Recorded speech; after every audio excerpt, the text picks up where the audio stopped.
네, 어린이 소변 이상에 대한 한의학적 원인과 그 치료 방법에 대한 강의까지 만나보고 오셨습니다. 이제 구체적인 치료 사례를 통해서 좀 더 자세한 이야기 나눠보도록 할 텐데요. 박사님, 또 어떤 치료 사례가 있을까요? 네, 정체불명의 고열과 소변 역류로 수술까지 받아야 한다고 진단받았던 여자아이가 2년 동안이나 여러 가지 치료를 해도 잘 되지 않다가 한방 치료를 받은 후에 현재는 아무 탈 없이 건강하게 회복되어서 잘 자라고 있다는 경우가 있었습니다. 이 소변 역류라는 것은 방광의 소변이 요관과 신장으로 역류하는 현상인데, 요로 감염이 있는 어린아이의 3분의 1 정도가 발견되고 원발성 역류가 많다. 그래서 이것은 유전적 소인이라든지 가족적 소인에 의해서 온다, 이렇게 알려져 있는데요. 말하자면 정체불명의 고열이 나기 때문에 대개 열이 나는 경우에 소변 쪽의 이상을 잘 살펴보기 때문에 소변 쪽을 살펴보다가 소변 역류 같다 해서 그것을 치료했던 것입니다. 그런데 사실 소변 역류는 자연스럽게 치료되는 경우도 많고, 사실은 정체불명의 고열이라고 그랬는데 이 열이 나는 것을 잘 몰랐다는 것입니다. 원인을 잘 찾지 못해서 한 2년 동안을 고생을 하였던 것입니다. 그러나 병명은 역류성 그 소변 역류 때문에 오는 것이라 이렇게 봤기 때문에 어린아이들의 소변 이상에 대해 넣었습니다. 네, 그렇다면 수술을 하지 않고 치료가 되었다는 건가요? 물론입니다. 한방에서는 수술하지 않고 자연스럽게 치료하는 것이 한방 치료인데요. 아이가 처음에 오게 된 것은 서울의 큰 곳에서 수술을 권유받은 후부터였습니다. 처음에 이 아이는 생후 5개월쯤 갑자기 40도 가까이 고열이 나고 모유 수유 중에 약간의 피를 토하는 현상도 있어서 놀래서 여기저기 전전하며 치료를 받게 되었던 것입니다. 우선 원인을 알아야 한다고 하여 여러 가지 검사를 하였고, 그 검사 결과 요로 감염과 소변 역류로 진단하여 항생제를 많이 복용하였고 투여하였던 것입니다. 아이는 2년 정도의 이런저런 치료를 하였고, 그럼에도 아이의 요로 감염은 계속 재발하였고, 결국에는 수술을 권유받았던 것입니다. 수술하지 않으면 나을 수가 없다고 하면서 말입니다. 네, 그렇게 어린 나이에 정말 호수까지 꽂고 검사를 받고 수술도 받아야 한다는 얘기를 들었으니까 어머니께서 정말 놀라셨을 것 같은데요. 그렇습니다. 물론 이제 어린아이들에게 고통을 안 주기 위해서 여러 가지 검사를 했고 코에 호수도 꽂고 이랬을 것입니다만, 어머니께서 더욱 놀란 것은 수술을 한다는 얘기를 들은 것입니다.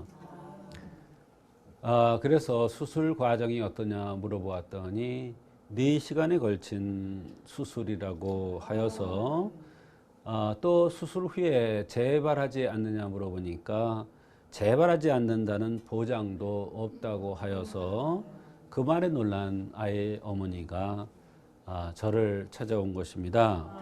제가 아이를 처음 보았을 때 피부는 매우 거칠었고 나빠져 있었고, 혓바닥도 걷어내도 다시 생기는 백태가 아주 심하게 끼어 있었습니다. 이런 현상들이 아마도 처음부터 이렇게 안색이 나쁘고 피부가 거칠고 백태가 많이 끼지는 않았을 것입니다. 그러나 저한테 왔을 때는 그러한 현상이 있었습니다. 네, 정말 듣기만 해도 안타까운데요. 그렇다면 어떤 방법으로 치료를 해주셨나요? 네, 아이를 진찰한 후에 한의학에서는 아이를 치료할 때 대원칙이 있다는 것을 어머니에게 말씀드리고 아이 어머니를 안심을 시켜주었고 자세히 설명을 해주었습니다. 아이는 제구실에 의해서 원인 불명의 고열이 날 수가 있고 이것이 소변 역류로 판단되어서 잘 치료가 되지 않았던 것이라고 안심을 시켜주고 가미포령환이라는 처방과 사관혈을 자침해 주었습니다. 이 가미포령환과 사관혈이라는 것은 아이들의 면역력을 키워서 스스로 병을 이겨나갈 수 있도록 자생력을 북돋아주는, 키워주는 그러한 약입니다. 이 치료를 받은 후 아이는 한 달 만에 놀라울 정도로 많이 좋아졌고 특히 안색이 많이 돌아왔고 백태도 끼지 않는다는 것입니다. 5개월 정도 같은 치료를 계속한 후에는 언제 그랬느냐 한 정도로 건강한 모습으로 돌아왔습니다. 피부에 일어났던 아토피 같은 각질과 혓바닥의 백태, 소변 볼 때 통증 등이 모두 좋아지고 밥도 매우 잘 먹게 되었습니다.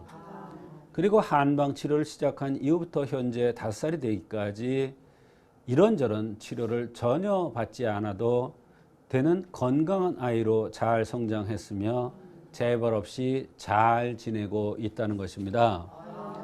사실 한방 치료는 억지로 치료하는 것이 아니라 아이는 큰 병이 없다는 차원에서 면역력을 증강시켜주는 그러한 치료를 했는데 이와 같이 아주 좋은 효과가 있었고 결과가 좋았던 것입니다. 네, 이렇게 큰 수술 후에도 재발하지 않는다는 보장이 없었는데 이렇게 한방 치료 후에 건강하게 잘 자라고 있다니까 정말 다행인데요. 그렇다면 어떤 치료 원리로 해주신 건가요? 네, 아이는 자라느냐고 아프고 큰 병이 없는 것입니다. 아이는 자라나는 새싹입니다. 새싹에 혈기가 왕성한데 10개월을 채우고 났다면 무슨 큰 병이 있겠습니까? 잘 먹고 잘 자고 잘 싸고 잘 놀고 해주면 아이의 생체 기능들은 알아서 제자리를 찾아가는 것이 사실입니다. 또한 한방 치료는 요로 감염에 대한 병명을 보고 약을 쓰지 않습니다. 아이가 어느 부분이 약한지에 대한 체질을 판별하고 현재 드러나는 증상들을 관찰하여서 아이의 정상 상태를 건강 상태를 바로 잡아준다면 굳이 억지로 세균을 죽이거나 염증을 없애는 그러한 치료를 하지 않아도 내 몸이 그것을 이겨나갈 수 있는 염증도 자연적으로 치료되고 세균도 살 수 없는 조건이 되는 이러한 자연스럽게 이것을 이겨나갈 수 있게 되는 것입니다. 이렇게 하면 자라는 아이들의 면역력이 좋아져서 자연스럽게 몸이 정상화되어서 열이 나던 것도 없어지고 소변 역류도 없어지는 것입니다. 이러한 사실들, 지금까지 얘기한 사실들은 이 아이의 모친께서 일기식으로 저한테 전해 주어서 정리해서 전해 주어서 그것을 근거로 해서 말씀을 드리는 것입니다. 네, 이렇게 약한 부분을 보하고 몸을 정상적으로 운행시키니까 몸에서 병을 이길 힘을 가지게 된 것 같습니다.